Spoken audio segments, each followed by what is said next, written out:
You're listening to the Proteus Leader Show, a top 10% world-rated podcast where you'll get practical tools and insights for leading, managing, and staying ready for the future. Your host today is a senior leader of Proteus International, a firm that focuses uniquely on leader readiness, working to support organisations of all sizes and industries all over the world. Ready for something you can use today? Enjoy this episode.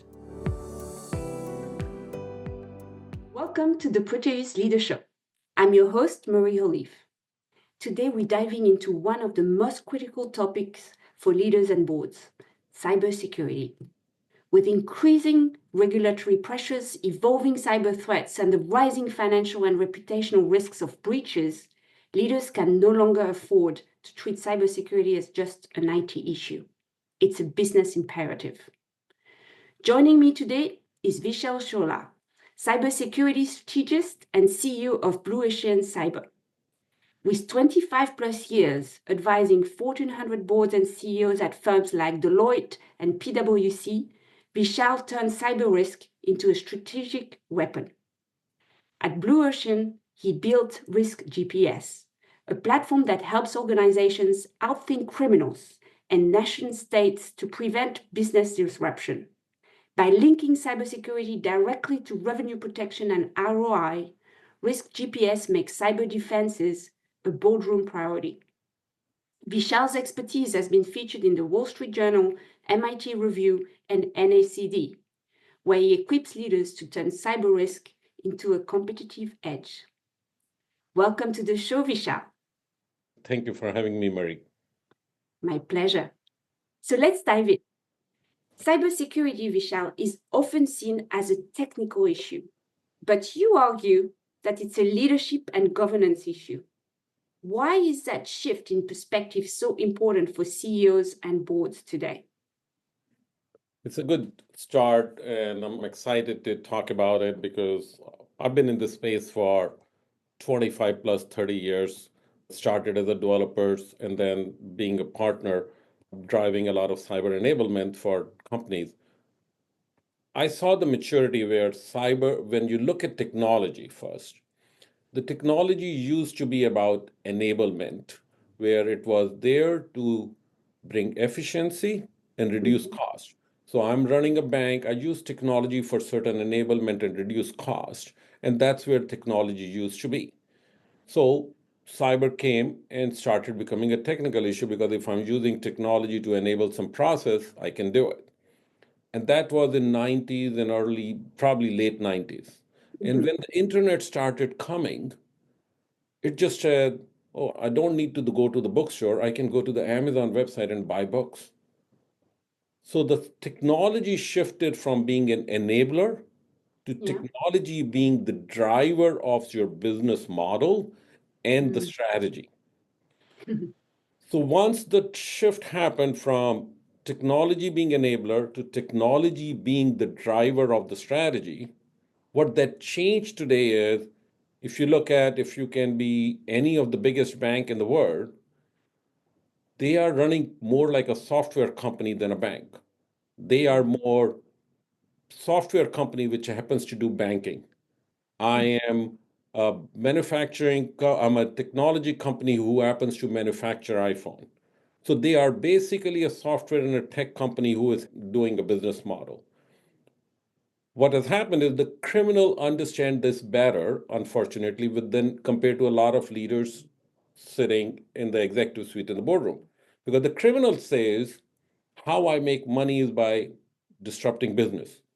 So what I need to disrupt? I need to disrupt the thing which drives the business, which is technology. So if I disrupt it, I disrupt business.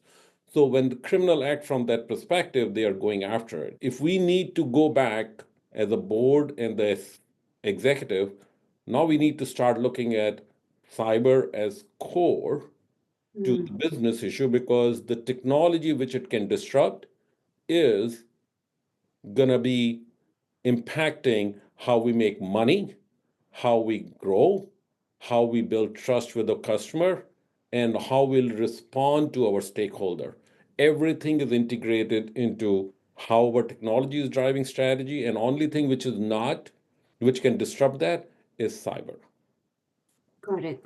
So because technology is now the driver, not just the enabler, you need to focus on that as a core to the business strategy.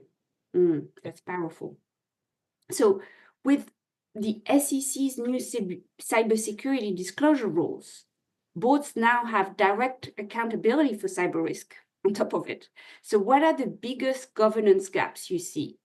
And how can boards and executives proactively address them? Let's dive in a little bit into the SEC cyber rule. All SEC said was, we understand technology is the driver of the companies today. And a business disruption because of technology can have the impact on the financial standing and the forecast of a company. Yeah. So if anyone is a shareholder, they got to know about how secure you are. If you have a material breach, then you got to be able to tell to the investor so investor can make a decision whether I want to remain invested or not. Right? That's the shift what SEC wants you to do. If there is a breach, inform it so the shareholder can make independent assessment. Now, Yeah. here's the shift, how that has played out. So I'm going to take a breach which happened with a situation of Clorox, which is a company, builds chemicals and bleaches and everything and all that kind of stuff. Nothing wrong. It's definitely they do best they can do from a cyber standpoint. But Clorox company had a cyber attack. And that cyber attack, basically, what they did was the criminal, they took down their purchase order system. You take down the purchase order system, what happens is you cannot get the orders from Walmarts and Sam's Clubs and Costco's and all over the world. So once you cannot get the order, your purchase order system sits in front of supply chain. So it's not getting enough order, and supply chain feeds into the factories what to manufacture. Within few days, 18 out of their 23 factories were running at 50% capacity. Clorox had to go to the market and say, this breach is material to our financial statement. They restated earning, they restated forecast, they took the overall impact over next 9 months ended up becoming $500 million approximately. And it took them 9 months to get back to where they were operating. And their stock took a dive by 20-25% and stayed there in that range for about a year till they came back to the operation, right? Wow. So the cyber criminals attacked them at the core operations. It just affected the entire supply chain. Exactly. SEC, and we can look at FBI and others, they always have said it's not a question of if versus when the breach happens. The breach is someone entering into your, call it the business ecosystem. Yeah. The attack is what they go after. We got to be ready to be proactive and defend ourselves. So if something like this kind of attack happens, we can reduce it or we can totally protect it. And that's what the question boards needs to start asking is, are we doing proactive security in terms of are we proactively planning in terms of what are our business activities and what we are for looking at? Because SEC wants you to tell them. The number two, from a SEC perspective, they want you to say, show me how you're managing these risks. So you should be able to understand from your leadership, show me how we are securing the critical part of business activities. If they disrupt it, they will have a material attack on my business results. Yeah. Right? And the third thing is the board should be doing scenario modeling more in terms of how criminals can protectively look at their, how adversaries look at their business and what they come after, what all those scenarios can be. Just like they do business strategy scenario, they got to be doing cyber scenarios to build proactive defenses, not just proactive responses. We do a lot of works in respond and recover, which is easier, but proactive defenses take more strategic and governance, and that's where SEC wants. To me, what SEC has given is a board's a weapon to really bring their company to start thinking more proactively about one of the biggest risks in the world. to their company. Got it. Proactive defense. I'll remember that. And it's clear that cybersecurity is not just the IT's responsibility because of all the things you shared.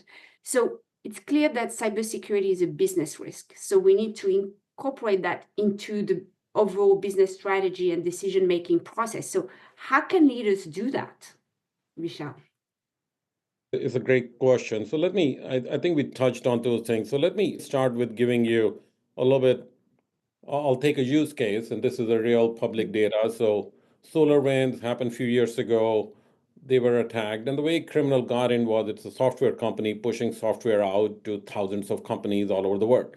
Criminal got in, they put some malware into their software update process. So when the software got pushed out, 100,000 companies got that malware, and criminals got the gate open. Wow. But when SEC investigated, one of the big questions they asked was, this is the software which drives 46% revenue for your company. Mhm. Why this software's build process was not so secure that this should not happen? But it was the key revenue source. The revenue stream. So the question is, and we are seeing that whenever the disruption happens in last 12 months, only 11% companies reached back to the same level where they were before the disruption. So if you think from those two data points, when you bring the strategy to the table, everything is in those documents except the thing which is going to hurt it most, which is cyber. So what business needs to do is ensure cyber is sitting right next to the strategy table, and you ask them their strategy to enable the business strategy while defending it. So it can drive the business enablement and growth, but also prepare you proactively from any disruption down the line. Got it. So what that tells me is that it requires a lot of collaboration across departments to make that happen. So how can you embed that into the company culture and build better cyber resilience? I'll tell you what the root cause to make that happen. So it's an interesting question because the culture is the key, as you know it, Marie, and I've followed your work. Means culture can make and break the company. Where we hear culture will eat strategy, right? Yes. What's happening in the companies is, and this is something I learned, talked to one of the CEO, and I took this from him, which I loved it because in a company, in a business environment, there are two type of people. There are sympathetic role people. These are people who are like fire and flight, driving growth, addressing challenges like the CEOs, the CFO, the business leader, the board members. And on the other side, we got a parasympathetic role people who look at things like stability, protection. These are chief risk officer, chief information security officer. The challenge is the business is driving growth, and they look at these risk and cyber as the department of no, and they don't bring them together. And what we need to shift is, where we need to shift is, we need to create a brain which drives it, and that brain is the CEO, the board, and what they need is a tool which is more a framework, which is a risk-based framework which translates technology risk to business losses.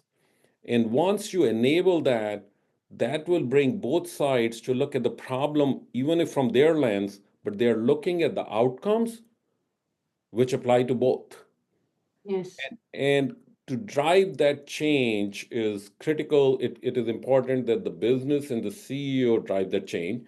And what we have seen in some of the leading institutions to drive that culture, we saw this recently. Microsoft did it, where as part of the bonus, as part of the overall salary structure, the business leaders should be also held accountable to ensure their business units are following the leading cybersecurity practices across their organization. And we saw Microsoft after recently SEC investigation, they changed certain data, went in and changed the whole business model around the compensation for all its business unit leader.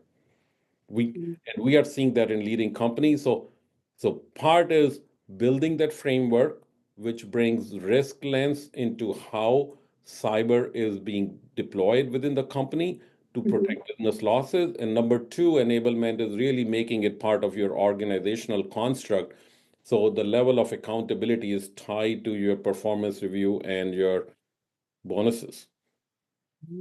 Yeah, so the framework can help bring people together, and then you need to incentivize That's accordingly. exactly right. So we love leaving our listeners, Vishal, with some practical tips. So what are 3 concrete actions they should take today to strengthen the organization's cybersecurity posture? I think we touched on pretty much all 3, and I'll try to summarize it very critically. First is making sure cybersecurity is seen as critical component of business strategy and getting the cybersecurity team on the business table, strategy table. They should be part and parcel of every decision-making process into that whole thing. Number 2, asking your cyber team, show me the metrics which very clearly show how cybersecurity is prepared to defend our critical business activities against our risk tolerance. So this concept of risk tolerance and defending business activity proactively, that needs to tie together, and that's what they should be looking for. We don't want people say, hey, we want board members to become more cyber aware. Yes, all that is good thing, but in the end, board members' capabilities and the leadership, they're managing multiple risks, cyber risk, credit risk, market risk. This is just another risk among the top 2, basically. So they should be able to see from a business impact perspective how cyber is preparing to defend it, how it is going to make sure that financially, operationally, regulatory, reputationally wise, we are going to be able to minimize the damage or make sure it doesn't happen. And the third biggest part, which we touched in the last collaboration piece, is ensuring that it is part of your organizational construct and ecosystem, that every business has to take the ownership of ensuring their business unit, their technology, their products are secured in a fashion which drives the mission of the company and enables the mission of the company and keeps it secured financially, operationally, and regulatory and reputationally. Insightful. Now, Vishal, this has been a masterclass in leadership first cybersecurity.